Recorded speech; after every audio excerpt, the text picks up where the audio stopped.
Can talk a little bit today about the journey west. You looked at this already. This was the Wearer's Guide. I'll explain more what the Wearer's Guide was in just a second. So it listed the foods. Bread, bacon, coffee were staple diets on the trail. In addition, people often took beans, rice, dried fruit, tea, pickles, vinegar, and baking soda. The big challenge they had is you're going 4 to 6 months. You got to take food that won't spoil. It has to be food that's either dried or salted that will last a long time. Some families had cages on the side of their wagon with chickens so they could get fresh eggs, and many families with small children would bring a milk cow along with them for the milk. This is your typical wagon, um, 10 to 12 feet long, 5 to 6 feet wide. This is where you're traveling from, living, not necessarily sleeping because it would be packed full of supplies. Here's a picture. This is from back then of all the stuff that you see, furniture, wheels, etc. Lantern. There's your bell ringer. So you left, we talked about this, you left from Independence, Missouri, although some people did leave from St. Joe, which is a little further north from Kansas City. This was the Wearer's Guide, and these were books. The Wearer's Guide wasn't the only guide.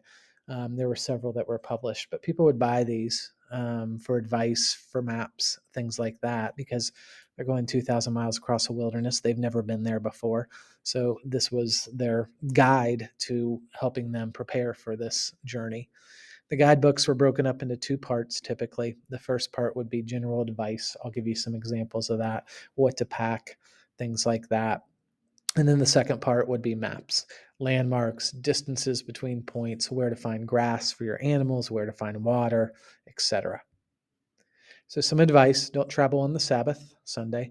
This is not a religious stricture, but rather a practical piece of advice. You and your teams, your animals need some rest. If you rest one day out of 7, you will get to California 20 days sooner than others who don't. Whether or not all this advice was true, I'm not sure. This one makes sense, though, to me. Get started every day by 4 a.m., rest during the heat of the day, continue on until dark. Keep the animals well staked or inside the wagon corral at night, post sentinels. So here's the deal with this. Most people didn't travel by themselves. They went with other families. So it wasn't uncommon for 10, 20, 50 wagons in some cases to travel out together. When they got to their stopping point for the night, they would put the wagons in a circle and they would stay inside the circle to keep out maybe some of the dangers. And it suggests posting sentinels or guards to watch the camp. Cleanliness and frequent bathing are best preventatives of sickness and disease. Don't bathe if you feel fatigued. Best time for bathing is 9 or 10. So you had a decision to make on what you're going to take. Most people didn't take horses. They were too expensive, and Native Americans that they might encounter often targeted them and stole the horses.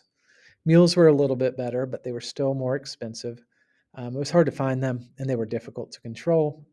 And then oxen, this was the best choice. They were the slowest. Natives didn't desire them. They were the cheapest. And if things got really bad, you could eat them. About half to 3/4 of the people would take oxen. So here was the deal. You need to pack enough supplies to make it there, but your wagon can only carry 1,600 to 2,500 pounds. So if you take too much, it's going to wear out your team, could break the wagon.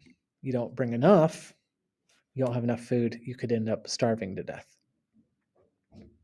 And there's a picture of the typical wagon with a team.